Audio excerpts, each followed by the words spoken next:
supersonic speed is a rate of the travel of an object that exceeds the speed of sound.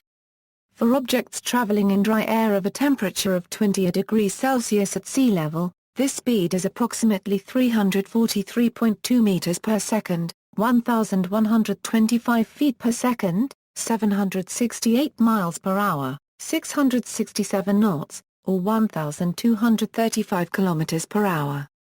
Speeds greater than 5 times the speed of sound are often referred to as hypersonic. Flights during which only some parts of the air surrounding an object, such as the ends of rotor blades, reach supersonic speeds are called transonic. This occurs typically somewhere between Mach 0.8 and Mach 1.23. Sounds are traveling vibrations in the form of pressure waves in an elastic medium. In gases, sound travels longitudinally at different speeds, mostly depending on the molecular mass and temperature of the gas, and pressure has little effect. Since air temperature and composition varies significantly with altitude, Mach numbers for aircraft may change despite a constant travel speed. In water at room temperature, supersonic speed can be considered as any speed greater than 1,440 meters per second. In solids, sound waves can be polarized longitudinally or transversely and have even higher velocities. Supersonic fracture is crack motion faster than the speed of sound in a brittle material. Early meaning: at the beginning of the 20th century, the term supersonic was used as an adjective to describe sound whose frequency is above the range of normal human hearing. The modern term for this meaning is ultrasonic. Supersonic objects. The tip of a bullwhip is thought to be the first man-made object to break the sound barrier, resulting in the telltale crack. The wave motion traveling through the bullwhip is what makes it capable of achieving supersonic speeds. Most modern fighter aircraft are supersonic aircraft, but there have been supersonic passenger aircraft, namely Concorde and the Tupolev Tu-144. Both these passenger aircraft and some modern fighters are also capable of supercruise, a condition of sustained supersonic flight without the use of an afterburner. Due to its ability to supercruise for several hours and the relatively high frequency of flight over several decades, Concorde spent more time flying supersonically than all other aircraft combined by a considerable margin. Since Concorde's final retirement flight on November 26, 2003, there are no supersonic passenger aircraft left in service. Some large bombers, such as the Tupolev Tu-160 and Rockwell B-1 Lancer, are also supersonic capable. Most modern firearm bullets are supersonic, with rifle projectiles often traveling at speeds approaching and in some cases well exceeding Mach 3. Most spacecraft, most notably the Space Shuttle, are supersonic at least during portions of their re-entry, though the effects on the spacecraft are reduced by low air densities. During ascent, launch vehicles generally avoid going supersonic below 30 km to reduce air drag. Note that the speed of sound decreases somewhat with altitude, due to lower temperatures found there.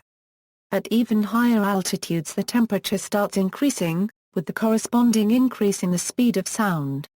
Supersonic flight. Supersonic aerodynamics is simpler than subsonic aerodynamics because the air sheets at different points along the plane often can't affect each other. Supersonic jets and rocket vehicles require several times greater thrust to push through the extra aerodynamic drag experienced within the transonic region. At these speeds, aerospace engineers can gently guide air around the fuselage of the aircraft without producing new shock waves, but any change in cross area farther down the vehicle leads to shock waves along the body. Designers use the supersonic area rule and the Whitcomb area rule to minimize sudden changes in size. However, in practical applications, a supersonic aircraft will have to operate stably in both subsonic and supersonic profiles, hence aerodynamic design is more complex. One problem with sustained supersonic flight is the generation of heat in flight. At high speeds aerodynamic heating can occur, so an aircraft must be designed to operate and function under very high temperatures. Duralumin, the traditional aircraft material, starts to lose strength and go into plastic deformation at relatively low temperatures, and is unsuitable for continuous use at speeds above Mach 2.2 to 2.4. Materials such as titanium and stainless steel allow operations at much higher temperatures. For example, The Lockheed SR-71 Blackbird jet could fly continuously at Mach 3.1 while some parts were above 315 degrees Celsius. Another area of concern for continued high-speed operation is the engines. Jet engines create thrust by increasing the temperature of the air they ingest, and as the aircraft speeds up, friction and compression heats this air before it reaches the engines.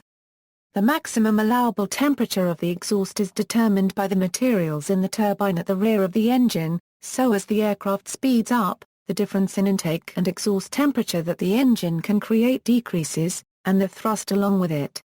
Air cooling the turbine area to allow operations at higher temperatures was a key solution, one that continued to improve through the 1950s and on to this day. Intake design was also a major issue. Normal jet engines can only ingest subsonic air, so for supersonic operation the air has to be slowed down. Ramps or cones in the intake are used to create shock waves that slows the airflow before it reaches the engine. Doing so removes energy from the airflow, causing drag. The key to reducing this drag is to use multiple small oblique shock waves, but this was difficult because the angle they make inside the intake changes with Mach number. In order to efficiently operate across a range of speeds, the shock waves have to be tuned. An aircraft able to operate for extended periods at supersonic speeds has a potential range advantage over a similar design operating subsonically. Most of the drag an aircraft sees while speeding up to supersonic speeds occurs just below the speed of sound, due to an aerodynamic effect known as wave drag. An aircraft that can accelerate past this speed sees a significant drag decrease, and can fly supersonically with improved fuel economy. However, due to the way lift is generated supersonically, the lift-to-drag ratio of the aircraft as a whole drops, leading to lower range, offsetting or overturning this advantage. The key to having low supersonic drag is to properly shape the overall aircraft to be long and thin, and close to a perfect shape, the von Karman-Ogaivor's body. This has led to almost every supersonic cruising aircraft looking very similar to every other, with a very long and slender fuselage and large delta wings, CFSR-71, Concorde, etc. Although not ideal for passenger aircraft, this shaping is quite adaptable for bomber use. History of supersonic flight Aviation research during World War II led to the creation of the first rocket and jet-powered aircraft. Several claims of breaking the sound barrier during the war subsequently emerged. However, the first recognized flight exceeding the speed of sound by a manned aircraft in controlled level flight was performed on October 14, 1947 by the experimental Bell X-1 research rocket plane piloted by Charles Chuck Yeager. The first production plane to break the sound barrier was an F-86 Canadair Sabre with the first supersonic woman pilot, Jacqueline Cochran, at the controls, although this aircraft was not designed with regular supersonic flights in mind. According to David Masters in German Jet Genesis, Janes, 1982. ISBN 07106018867, the DFS-346 prototype captured in Germany by the Soviets, after being released from a B-29 at 32,800 feet, reached 683 miles per hour late in 1945, which would have exceeded Mach 1 at that height. The pilot in these flights was the German Wolfgang Ziss. See also, hypersonic speed, transonic speed, sonic boom, supersonic aircraft, supersonic airfoils, vapor cone, Whitcomb area rule. References. External links, Can We Ever Fly Faster? Speed of Sound, October 1944, Popular Science. One of the earliest articles on shock waves and flying the speed of sound, Britain Goes Supersonic, January 1946, Popular Science 1946 article trying to explain supersonic flight to the general public, Math Pages, The Speed of Sound, Supersonic Sound Pressure Levels.